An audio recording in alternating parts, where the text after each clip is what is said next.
శ్రీ సాయినాథాయ నమః. శ్రీ సాయి సచ్చరిత్రము 28వ అధ్యాయం.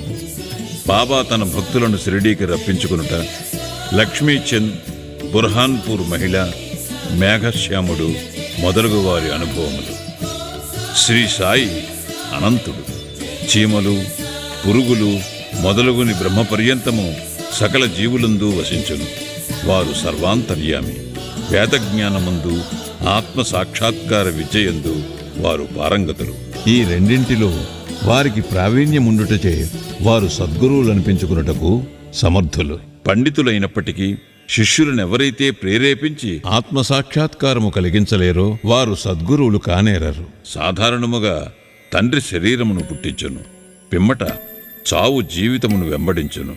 కాని సద్గురువు చావు పుట్టుకలను రెంటినీ దాటింతురు. కాబట్టి వారు అందరికంటే దయార్ద్ర హృదయులు. సాయిబాబా అనేక సార్లు ఇట్లు నుడివిరి: నా మనుష్యుడు ఎంత దూరమును ఉన్నప్పటికీ, 1000 క్రోసుల దూరమును ఉన్నప్పటికీ పిచ్చుక కాళ్లకు దారము కట్టి ఇచ్చునుటులా అతనిని షిరిడీకి లాగెదను. అటువంటి 3 పిచ్చుకల గురించి ఈ అధ్యాయములో చెప్పుకుందాము. లాలా లక్ష్మీచంద్. అతడు మొట్టమొదట రైల్వేలోను, అటు తర్వాత బొంబాయిలోని శ్రీ వెంకటేశ్వర ముద్రణాలయమునందును, తదుపరి ర్యాలీ బ్రదర్స్ కంపెనీలోనూ గుమస్తాగా ఉద్యోగము చేశాను. 1910వ సంవత్సరమున అతనికి బాబా సాంగత్యము లభించాను. శాంతాక్రజులో క్రిస్మస్ పండుగకు 1-2 మాసములకు పూర్వము స్వప్నములో గడ్డముతోనున్న ఒక ముసలివాణిని, చుట్టూ భక్తులు గుంపులు గూడి ఉన్నట్లు చూచాను. కొన్నాళ్ల తర్వాత దాసగను కీర్తన వినుటకు తన స్నేహితుడకు దత్తాత్రేయ మంజునాథ్ బిజూర్ ఇంటికి వెళ్ళెను. కీర్తన చెయ్యనప్పుడు దాసగను బాబా పటమును సభలో పెట్టుట ఆచారము.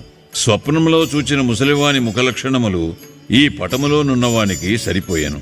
కావున తాను సాయిబాబాను స్వప్నములో చూచినట్లు గ్రహించాను.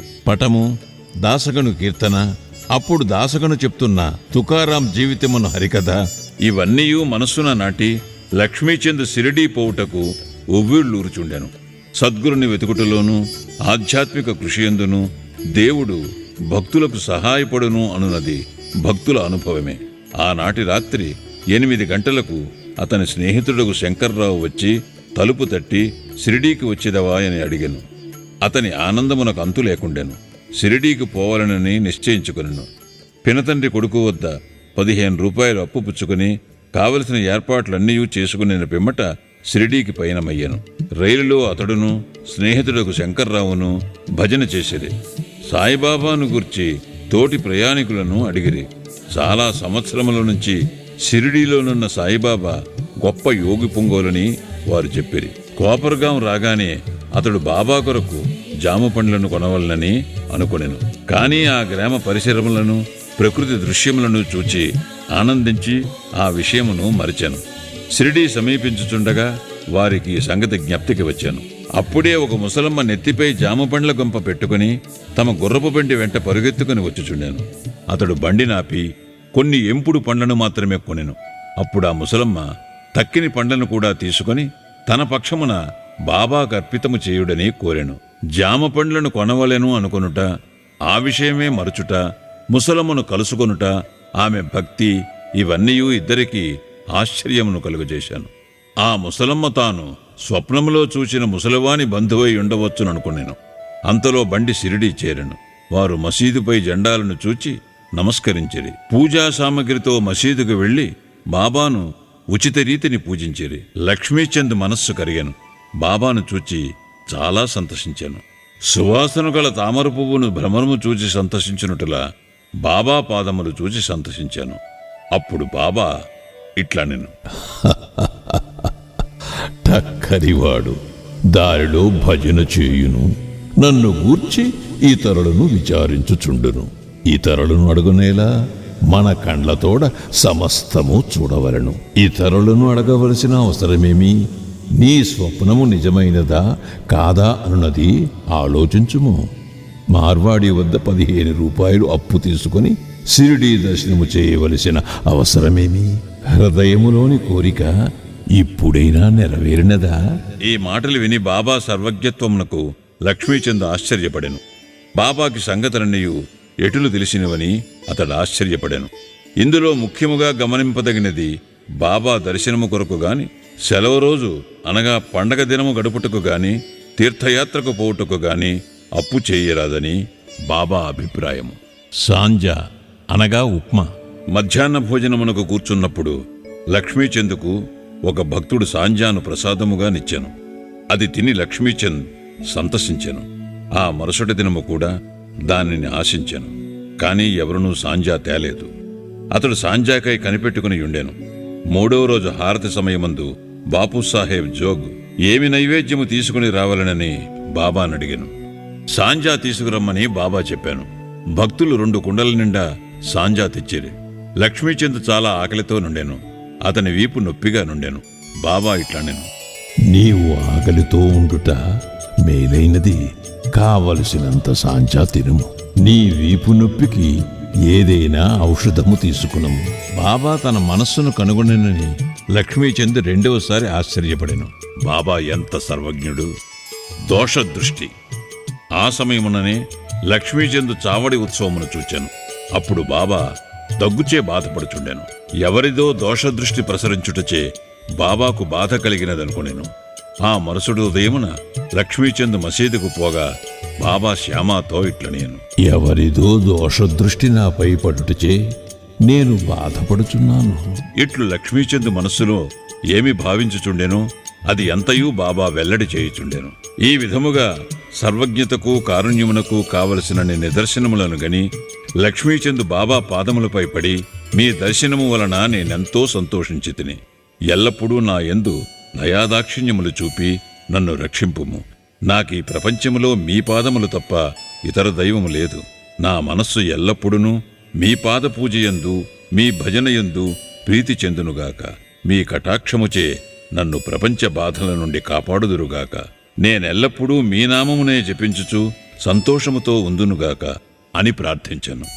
బాబా ఆశీర్వాదమును, ఊదీ ప్రసాదములను పుచ్చుకుని లక్ష్మీచంద్ సంతోషముతో, తృప్తితో స్నేహితునితో కలిసి ఇంటికి తిరిగి వచ్చాను.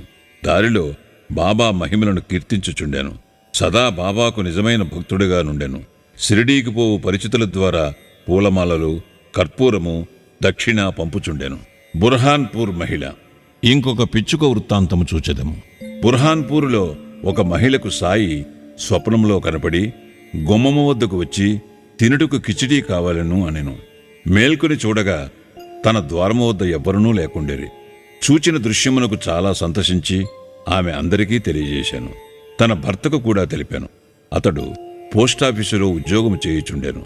అతనిని అకోలాకు బదిలీ చేసేరి. భార్యాభర్తలు షిరిడీకి పోవ నిశ్చయించుకుని ఒక శుభదినముందు షిరిడీకు బయలుదేరిరి. మార్గమధ్యమున గోమతీ తీర్థమును దర్శించి షిరిడీ చేరి అచట 2 మాసములుండిరి. ప్రతిరోజు మసీదుకు పోయి బాబాను దర్శించి పూజించి మిక్కిలి సంతసించుచుండిరి. వారు బాబాకు కిచిడీ ప్రసాదము సమర్పించవలనని షిరిడీకి వచ్చిరి. కాని అది 14వ రోజు వరకు తటస్థించలేదు. ఆమెకు కాలయాపన ఇష్టము లేకుండెను. 15వ రోజు ఆమె కిచిడీతో మసీదుకు 12 గంటలకు వచ్చెను. మసీదులో అందరూ భోజనముకు కూర్చునిరి. కనుక తెరవేసి ఉండెను. తెరవేసి ఉండునప్పుడు ఎవరూ లోపల ప్రవేశించుటకు సాహసించరు. కాని ఆమె నిలువలేకపోయాను. ఒక చేతితో తెర పైకెత్తి లోపల ప్రవేశించాను. బాబా ఆనాడు కిచిడీ కొరకు కనిపెట్టుకుని ఉన్నట్లు తోచాను. ఆమె కిచిడీ అతడ పెట్టగానే బాబా సంతసముతో ముద్దమీద ముద్దం రింగుట ప్రారంభించాను. బాబా ఆతురతను చూచి అందరూ ఆశ్చర్యపడిరి. ఈ కిచిడీ కథను విన్నవారు బాబాకు తన భక్తులపై అసాధారణ ప్రేమ ఉండుననుటను విశ్వసించిరి. మేఘశ్యాముడు. ఇక అన్నిటికంటే పెద్దదైన 3వ పిచ్చుక గురించి వినుడు.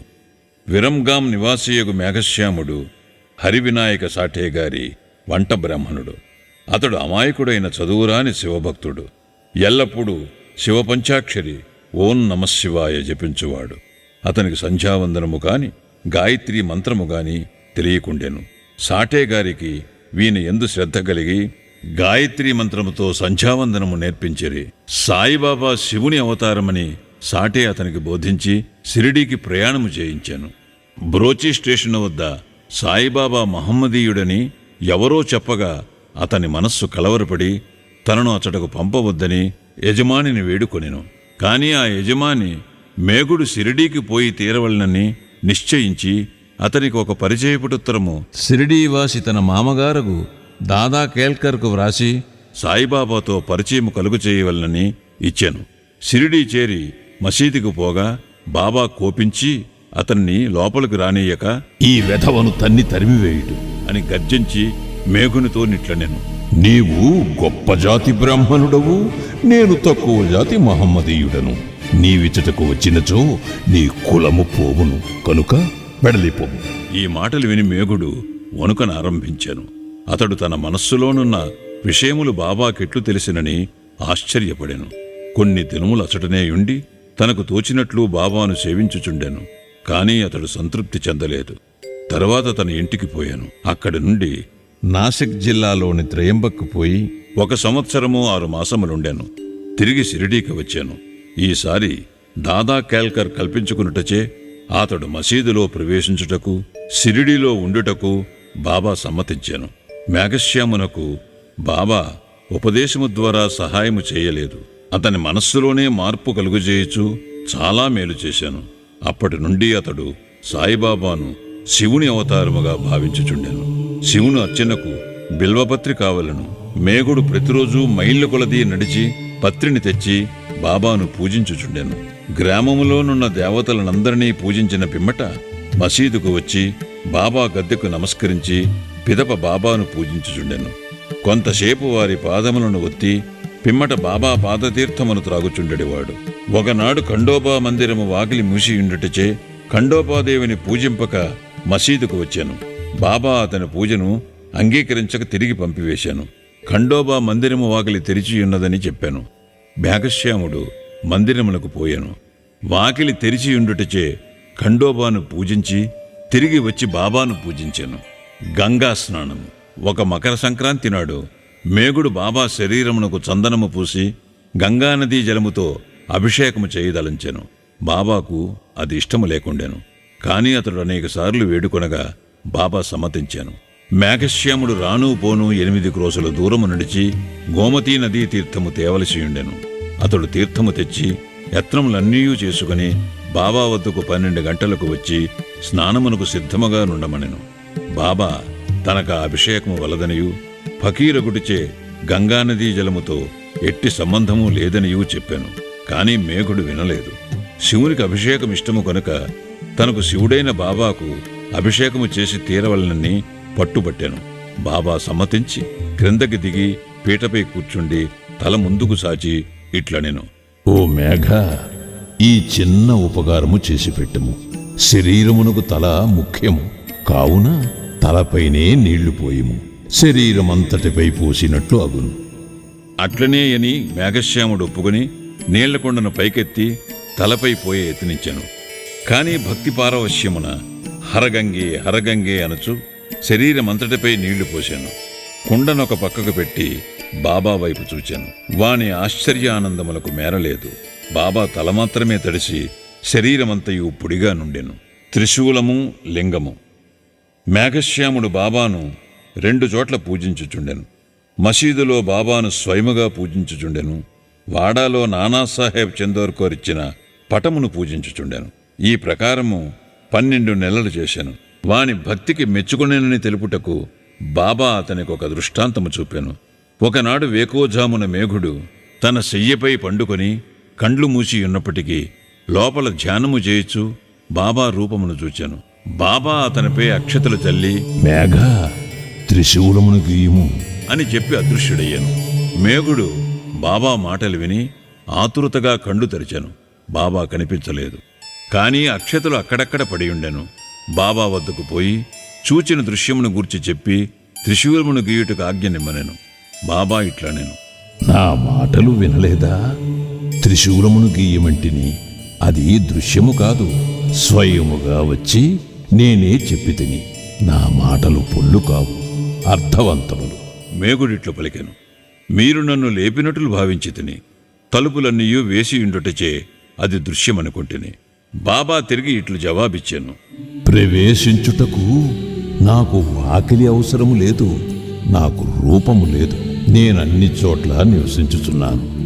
ఎవరైతే నన్నే నమ్మి నా ధ్యానమునందే మునిగియుందురో వారి పనులన్నీ సూత్రధారినై నేనే నడిపించెదను. మేఘుడు వాడాకు తిరిగి వచ్చి బాబా పటము వద్ద గోడపై త్రిశూలమును ఎర్ర రంగుతో గీశాను. ఆ మరుసటి దినము ఒక రామదాసి భక్తుడు పూనా నుండి వచ్చి బాబాకు నమస్కరించి ఒక లింగమును సమర్పించాను. అప్పుడే మేఘుడు కూడా అచ్చడికి వచ్చాను. బాబా ఇట్లా నేను, చూడు, శంకరుడు వచ్చినాడు, జాగ్రత్తగా పూజింపుము.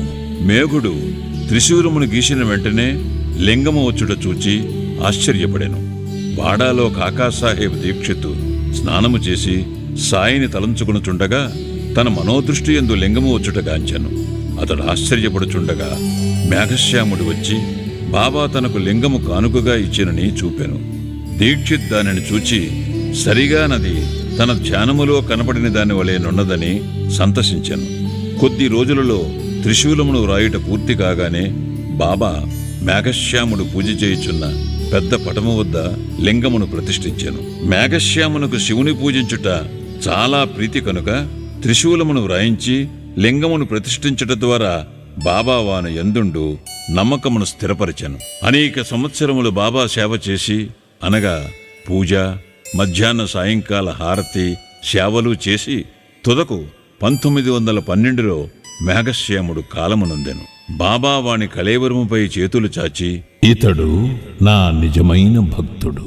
బాబా తన సొంత ఖర్చులతో బ్రాహ్మణులకు చావుభోజి ఏర్పాటు చేయమనెను.